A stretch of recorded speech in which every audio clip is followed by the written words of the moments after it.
Sweeping down upon the underworld to smash gangland comes the friend of the unfortunate, enemy of criminals. A mysterious, all-powerful character, a problem to the police. But a true state of the law. In reality, Dan Garrett, a rookie patrolman, loved by everyone but suspected by none of being the Blue Beetle. As the Blue Beetle, he hides behind a strange mask and a suit of impenetrable blue chain armor, flexible as silk but stronger than steel.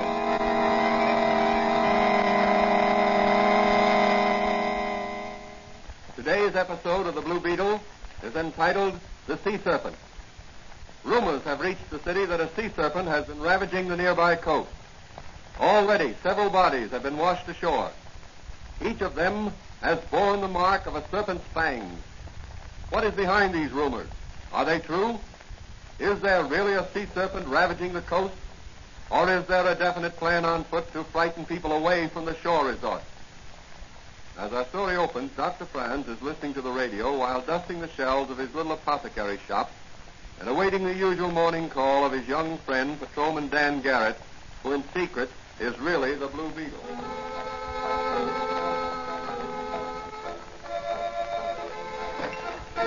Morning, Doc. Oh, hello, Danny. Hey, what's that, a radio? Don't tell me you're going to modernize this quaint little shop of yours. No, it's not that bad. I just thought I'd like to have a little music once in a while. The customers also like to get the baseball scores and the news. Fine. What are you and Mike Manigan doing these days? Any special assignment? No, it's been a little quiet since we chased those racketeers out of Chinatown.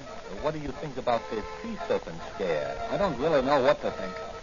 Are there such things as sea serpents, Doc? Well, the term sea serpent has been associated with huge dragon-like creatures we read about. But as a matter of fact, a serpent can be any size. According to reports, the bodies of these bathers who were bitten showed signs of having been poisoned. That's strange. We interrupt our regular program to bring you a special news bulletin. Breaker City. The body of another bather was brought ashore by lifeguards this afternoon. The bather, a man about 50, showed signs of distress while swimming about 300 feet offshore. His cries for help were immediately answered by lifeguards who rushed to his rescue. However, when brought to shore, he failed to respond to efforts at respiration and died on his way to the hospital. Doctors who examined the man reported finding marks upon the man's leg resembling snake bites. They contend that the man did not drown, but died from the effects of poison. Late news dispatches will be given over this station as received. We continue now with our regularly scheduled program. Very strange. Yes, in fact, I'd say the whole thing looks very fishy to me, if you'll excuse the pun. Well, what are you going to do about it? Well, our territory doesn't extend beyond the city limits, but I'm going to ask the commissioner to let Officer Manigan and me take a run down to Breaker City and see what we can uncover. That's a good idea, Danny. The sea air will do you good. If I go, I'll drop in to see you when I get back. Are you wearing the poison detector ring I gave you, Danny? Wouldn't be without it. You may find it useful on this case. Remember, the stone turns from green to yellow in the presence of poison. I know. Well, so long, Doc. If I catch a sea serpent, I'll stuff him and bring him back to you.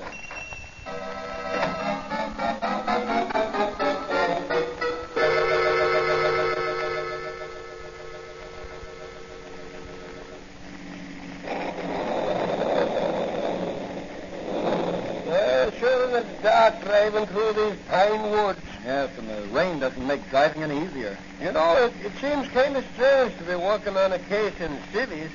They don't feel right somehow. I guess I missed the feel of the police cap and the shine of me police badge. You still look like a cop, Manigan. Do I, Danny? Yeah. Nobody'd ever mistake you for anything but an honest-to-goodness cop. Well, then that's what I am. And I'm proud of it. Hey, say, there's a light ahead. Oh, that must be the lake house. Maybe they can put us up for the night. We can drive over to Breaker City in the morning. Yeah, that's a swell idea. I'll pull in and you run in and see if they can take care of it. Okay.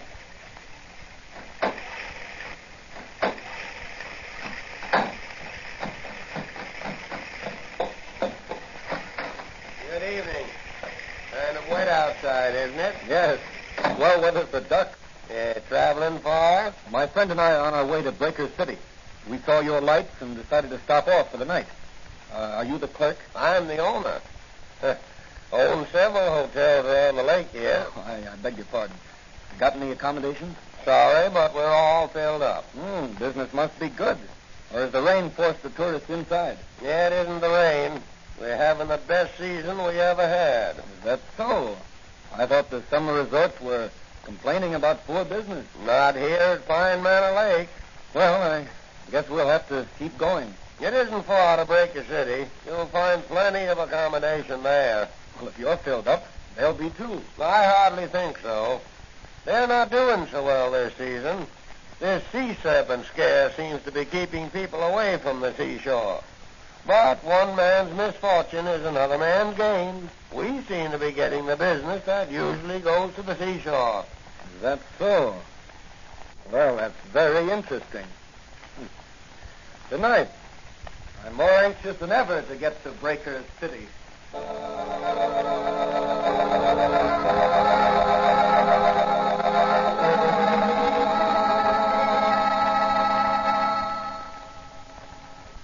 Say, Danny, this is a swell room they gave us overlooking the ocean and only $4 double. Yes, we must be the only guest in the hotel. The lobby is as dead as a museum after closing hours. How about a bite to eat before we turn in? That's a good idea. Let's go in the coffee shop here. Sir? Gentlemen? What'll it be? Some Java, a piece of apple pie a la mode, and a slice of cheese. Okay. Yours, mister? Well, my friend here is dieting, but I'm hungry. Bring me a glass of hot milk and a toasted roll. For such a husky lad, you're a small eater, Danny. But what I eat makes muscle. Hey, look through that window out there on the boardwalk. Isn't that Joan Mason of the Chronicle? Yeah. Well, she's coming this way. And there's a man following her. Hey, Danny, come on. Take your hands off that girl. Can't do it. Beat it, Wade guy, or I'll croak you. You and who else? Drop that gun. Oh, yeah? Well, how do you like this? After him, Danny. I can't run. He got me in the leg. Is it bad? No, just a flesh wound.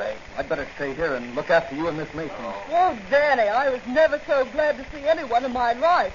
Are you all right? Yes, but what about Officer Manigan here? He can't walk. I'll be all right if Danny will lend me a shoulder to lean on. Oh, come on, Mike. We'll get you into the hotel and call a doctor. In the morning, we'll send you back to the city, a wounded hero. Okay. But right now, I want that piece of apple pie a la mode with cheese and the cup of Java.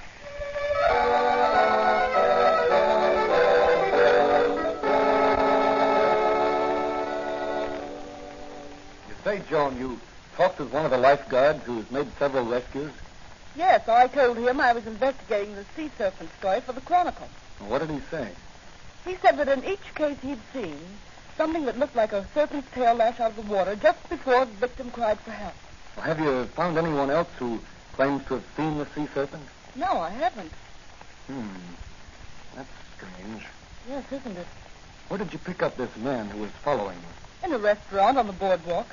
He came in while I was eating and followed me when I left. Well, this sea serpent scare is either a practical joker's plan gone haywire, or it's a well-thought-out scheme to ruin the season for Breaker City. Doesn't look like a joke to me. Mr. Downs, the owner of this hotel, is ready to commit suicide. He's losing thousands of dollars every day. Well, you better get some sleep. I'll see you in the morning. What about Manigan? Oh, I'll put him on the train and ship him back to the city. The doc said his wound wasn't serious, but he won't be much help to us here. How about meeting me out on the pier? They're pulling in the nets at sunrise, and they may catch a sea serpent. I'll be there with some salt for his tail.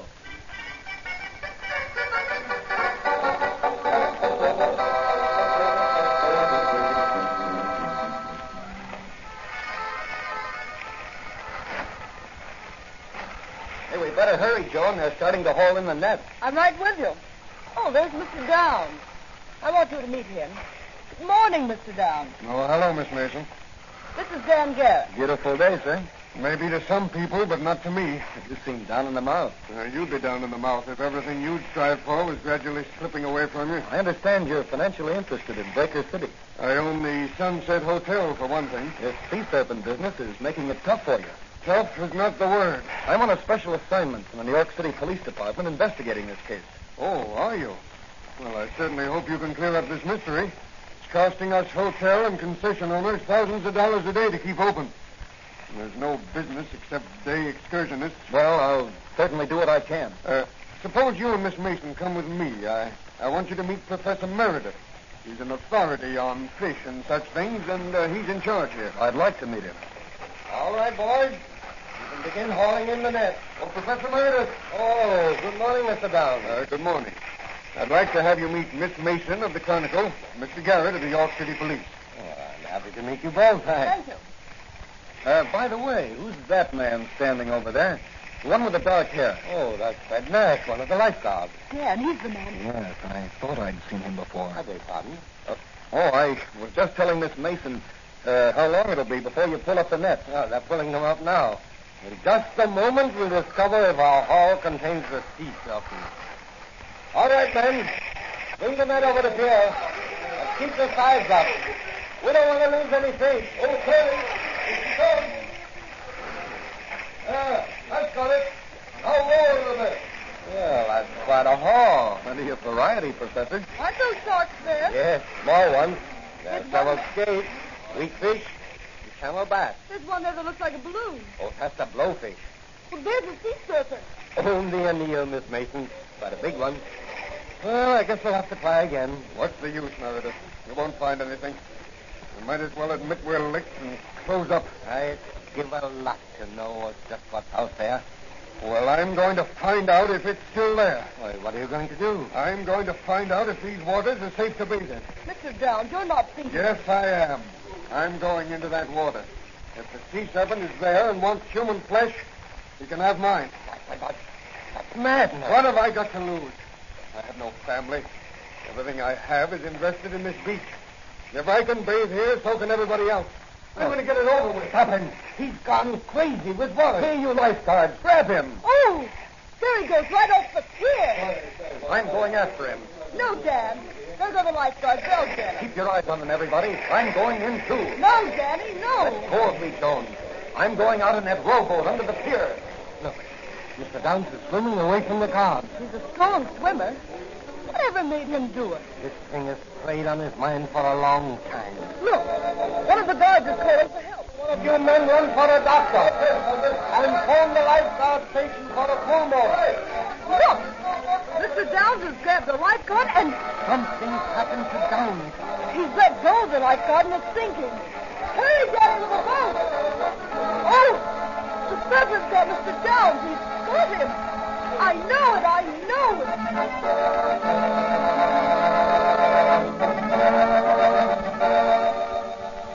What is this slimy thing that lurks in the waters off Breaker City? Is it a sea serpent or a poisonous fish? Will Danny solve this mystery, or will the Blue Beetle have to go into action?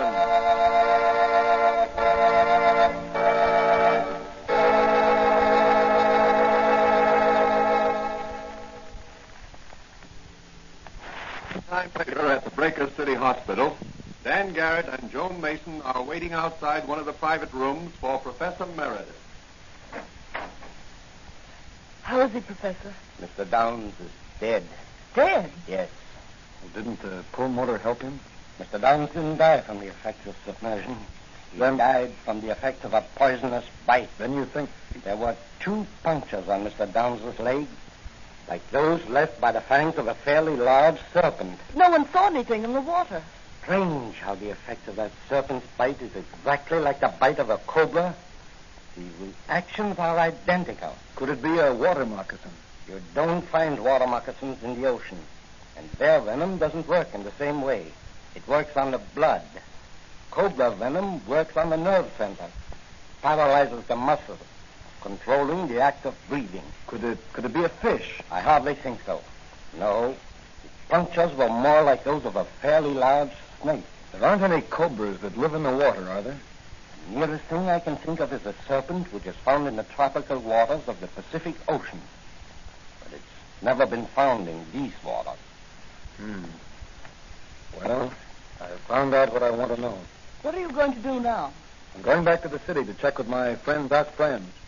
He may be able to help on this case. When are you coming back? I'm not sure. Well, I think I'll stay a while and see what else I can pick up in this case for my newspaper. Okay, but keep away from those 2 lifeguards.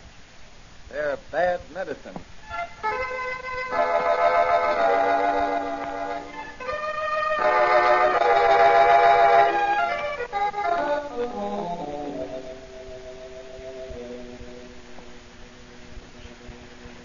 So you suspect the 2 lifeguards of being implicated in these deaths? Yes, I do. I'm convinced of it. What makes you so sure? Well, all the time I was rowing the boat with the 2 lifeguards and Mr. Downs back to shore, the stone in the poison detector ring was bright yellow. But perhaps the poison in Mr. Downs' body. No. You see, after they took him away, the stone was still yellow. What about the man who tried to abduct Miss Mason and shot Manigan? Didn't you say he resembled one of the guards? He was one of the lifeguards, but I didn't let on I recognized him. I didn't want to spoil my chances of getting enough evidence to convict him in this larger case by showing my hand in the case of simple assault. Very wise, very wise. Well, what are you going to do now? Put on my Blue Beetle armor and mask and... I'll answer it. Hello? Patrolman Dan Garrett? Yes. Yes, he's here. It's for you, Danny. Long distance. Long distance. Probably Joan Mason. Hello? Oh, hello, Professor Meredith. What? Joan Mason has disappeared? But she hasn't checked out of the hotel? Well, I can't get down there myself, but I'll see that several of our best men are sent down right away. Thanks for calling. Goodbye. What's the trouble, Danny? It looks as if someone had kidnapped Joan Mason. Help me with my Blue Beetle costume, will you, Doc? Why, certainly, Danny, certainly. Where are you going? I'm driving down to Breaker City. But you just told Professor Meredith you weren't coming That's down. right. Dan Garrett isn't. But the Blue Beetle is.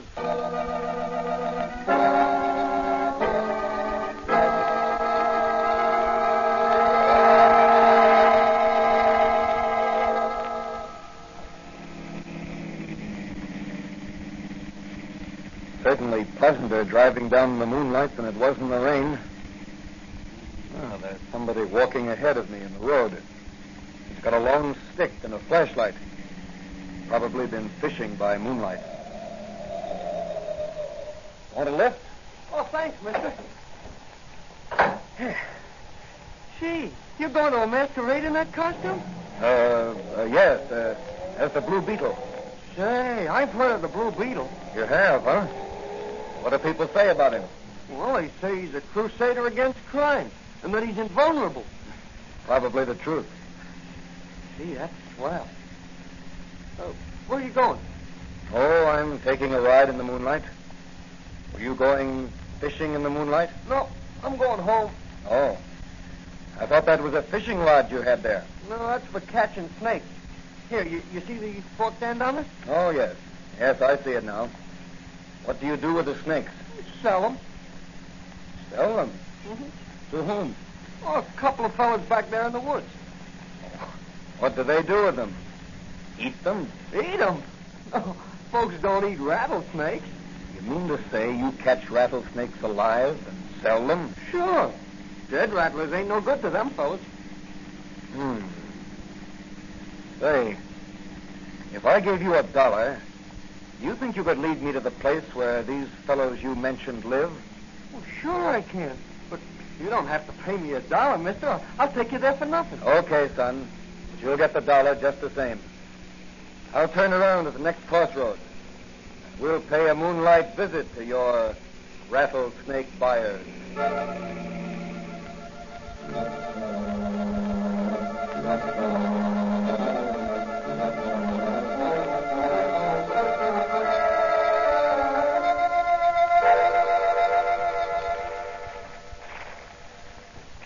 So, Miss Mason, it's very unfortunate for you that you got as far as you did with your investigation. I'm sure your newspaper will miss your valuable services. What are you going to do with me? Make sure you won't disclose the information you have to anyone. You can't get away with this. Oh, you are in error, Miss Mason. We have gotten away with it in the past. we will again. The vacation business has been detoured to Pine Manor Lake. It will still follow that detour after your body is found floating in the ocean, a victim of a poisonous sea serpent. You wouldn't dare. Wouldn't dare? Fred, Joe. Yeah, boss? Suppose we leave Miss Mason with the Rajah there for a while we step outside. Her education has been neglected. She has never met a 6-foot cobra. No, you can't do that. You can't. Raise the lid of his cage and let him... The Blue Beetle. Yes, the Blue Beetle. And he's going to nip harder than your cobra can strike. Open the cage, Joe, then dive out the window. I've got the Blue Beetle covered with this gun. Save your bullets. You can't injure the Blue Beetle. Is that so, wise guy? Well, how do you like this? Oh, let that be a lesson to you. Never telegraph your punches. Back up, you Blue Beetle. No, you don't. Well, how do you like this, Blue Beetle? A rattlesnake around your neck. You're a fool. No snake can bite through this chain armor. Here, I give it back to you. Ah, take him off. He'll kill me. You're yellow when you're cornered, you murderous crook. Look out, Blue Beetle. Don't tear over the King Cobra's cage. Get me out of here. Take him off. Get me out of Wait. here. I'll paralyze him with my magic ray. There, that'll hold him for a while. Now for the one around your neck, Slavitt. There. I should have let you die the agonizing death some of your victims have died. I'm bitten. I'm poisoned. I'm going to die. Not by poison, Slavitt. The law will take care of you in the proper manner. Here, Miss Mason, give me a hand. We'll handcuff these lifeguards to the snake's cages. They're still unconscious. Now, put these snakes back in their cages. There. You certainly have a powerful punch, Blue Beetle. I need that power. Now, Mr. Slavitt, we'll take care of you. Keep them away from me. Keep the snakes away from me. Here, get in this room here. What are you going to do with me? Don't let them at me. Don't let them Get at up. me. Don't let them Here, get up on this chair and climb up onto those rafters. Oh, I can't. Now, I'll just pull the King Cobra's box over here, under you, and open the lid. Then we'll shut the door and let the Cobra guard you till the police arrive. I don't think you'll try to escape. Come on, Miss Mason. I'll drop you off at your hotel.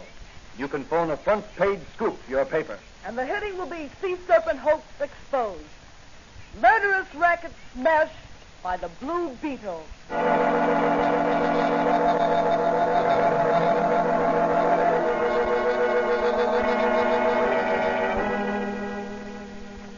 But, Danny, how did the lifeguards operate? They couldn't take the cobra into the water with them. No, they extracted the poison from his poison sacs. Used it in 2 hypodermic needles taped together. The hypodermic syringes were small and easily concealed in the palm of their hand. But when did they inject the poison into their victims? As they rescued them. If some poor devil was taken with a cramp and called for help, the lifeguards would swim off or row out to him. Then when they got to him, they'd put their twin needles in him and give him a shot of poison. Those points made a double incision. Then they'd bring him into shore to die a painful death from cobra venom. Well, what were the rattlesnakes used for? To feed the cobras. Professor Meredith told me that. Oh, I see.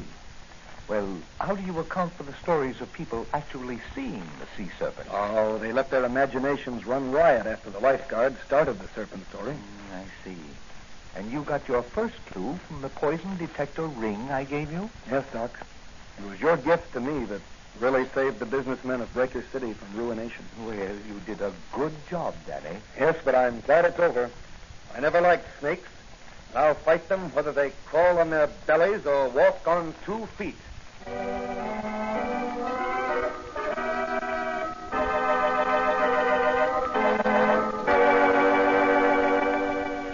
And so another fiendish racket was smashed by the Blue Beetle. What will Dan Garrett's next assignment be? Where will the Blue Beetle strike next in his crusade against the underworld? These questions will be answered in the next episode of The Blue Beetle.